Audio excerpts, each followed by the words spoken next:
പ്രധാനമന്ത്രിയുടെ മണിപ്പൂർ സന്ദർശനം ഇന്ന് ചുരാചന്ദ്പൂരിലും ഇംഫാലിലും സന്ദർശനം നടത്തും. മണിപ്പൂർ കലാപത്തിന് ശേഷം പ്രധാനമന്ത്രി നടത്തുന്ന ആദ്യ സന്ദർശനമാണിത്. പ്രധാനമന്ത്രിയുടേത് ആത്മാർത്ഥതയില്ലാത്ത നടപടിയെന്ന ആരോപണം ഉൾപ്പെടെ ഉയർത്തി കടുത്ത വിമർശനവുമായി പ്രതിപക്ഷം രംഗത്തുണ്ട്. രാകേഷ് വിവരങ്ങളുമായി ചേരുന്നു. Rakesh, good morning. നമ്മൾ കണ്ടതാണ്, രാജ്യം കണ്ട ഏറ്റവും വലിയ കലാപങ്ങൾ ഒന്ന് തന്നെയാണ് മണിപ്പൂർ. അക്കാര്യത്തിൽ സംശയമില്ല. അന്ന് മണിപ്പൂരിലേക്ക് പ്രധാനമന്ത്രി എത്തണമെന്ന് മുറവിളി കൂട്ടിയിരുന്നു പ്രതിപക്ഷം. അപ്പോൾ പോലും അവിടേക്ക് എത്താത്ത പ്രധാനമന്ത്രി ഇപ്പോഴിതാ മണിപ്പൂർ ശാന്തമായപ്പോൾ അങ്ങോട്ടേക്ക് എത്തുകയാണ്. സ്വാഭാവികമായും വലിയ കലാപത്തിന് സാക്ഷ്യം വഹിച്ച മണിപ്പൂരിൽ പ്രധാനമന്ത്രി എന്തു പറയും എന്നത് ഏറെ ശ്രദ്ധേയമായിരിക്കും, അല്ലേ? അതെ ഭവ്യ, കാരണം 2 വർഷവും 4 മാസവും കഴിയുമ്പോഴാണ് പ്രധാനമന്ത്രിയുടെ മണിപ്പൂർ സന്ദർശനം. കാരണം പല കാലങ്ങളിൽ പ്രതിപക്ഷവും വിവിധ സംഘടനകളും ചോദ്യം ചെയ്തതാണ് എന്തുകൊണ്ട് പ്രധാനമന്ത്രി മണിപ്പൂർ സന്ദർശിക്കാൻ തയ്യാറാകുന്നില്ല എന്ന്.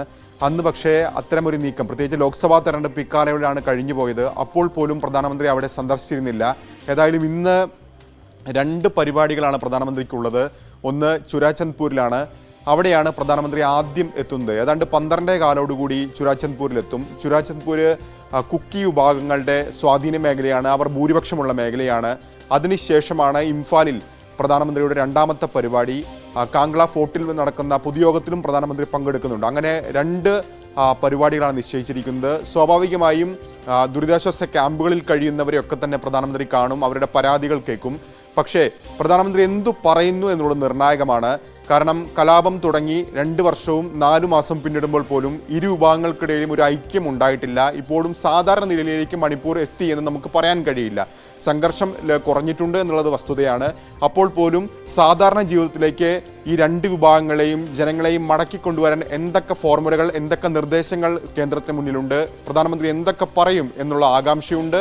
അതാണ് ഉറ്റുനോക്കുന്നത്. കാരണം ഇപ്പോഴും 56,000-ലധികം ആളുകൾ ക്യാമ്പുകളിൽ കഴിയുകയാണ്. പലരും വീട് വിട്ടു പോയിട്ടുണ്ട്. പ്രത്യേകിച്ച് മെയ്തൈ വിഭാഗങ്ങൾക്ക് സ്വാധീനമുള്ള മേഖലകളിലേക്ക് കുക്കി വിഭാഗത്തിലുള്ള ആളുകൾക്ക് തിരിച്ചു വരാൻ കഴിഞ്ഞിട്ടില്ല. തിരിച്ചും അങ്ങനെ തന്നെയാണ്.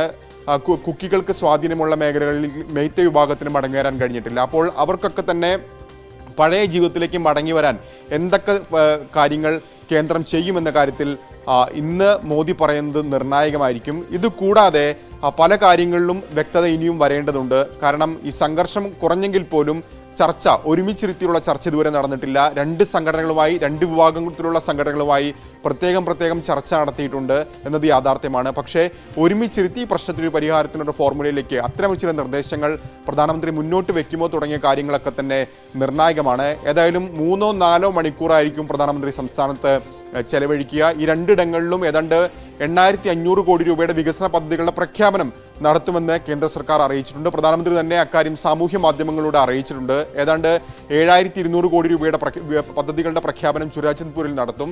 അതിനുശേഷം 1,300 കോടി രൂപയുടെ പ്രഖ്യാപനമായിരിക്കും ഇംഫാലിൽ നടക്കുന്ന പരിപാടിയിൽ പ്രധാനമന്ത്രി പ്രഖ്യാപിക്കുക. ഏതായാലും കോൺഗ്രസ് കടുത്ത വിമർശനം ഈ വിഷയത്തിൽ ഉന്നയിച്ചിട്ടുണ്ട്. കാരണം ഈ 3-4 മണിക്കൂർ ഉള്ള സന്ദർശനം കൊണ്ട് മണിപ്പൂരിനുണ്ടായ മുറിവുണക്കാൻ സാധിക്കില്ല എന്ന പ്രതികരണമാണ് കോൺഗ്രസിൻ്റെ ഭാഗത്തുനിന്ന് ഉണ്ടായിട്ടുള്ളത്. ഏതായാലും പ്രധാനമന്ത്രിയുടെ സന്ദർശനം കണക്കിലെടുത്ത് കനത്ത സുരക്ഷയിലാണ് മണിപ്പൂരുള്ളത്. പ്രത്യേകിച്ച് കഴിഞ്ഞ ദിവസം പോലും അവിടെ സംഘർഷമുണ്ടായി. പ്രത്യേകിച്ച് ഈ തോരണങ്ങളൊക്കെ തന്നെ കെട്ടുന്നതിനിടയിൽ അവിടെ ഒരു സംഘം അക്രമികൾ പോലീസുമായി ഏറ്റുമുട്ടി.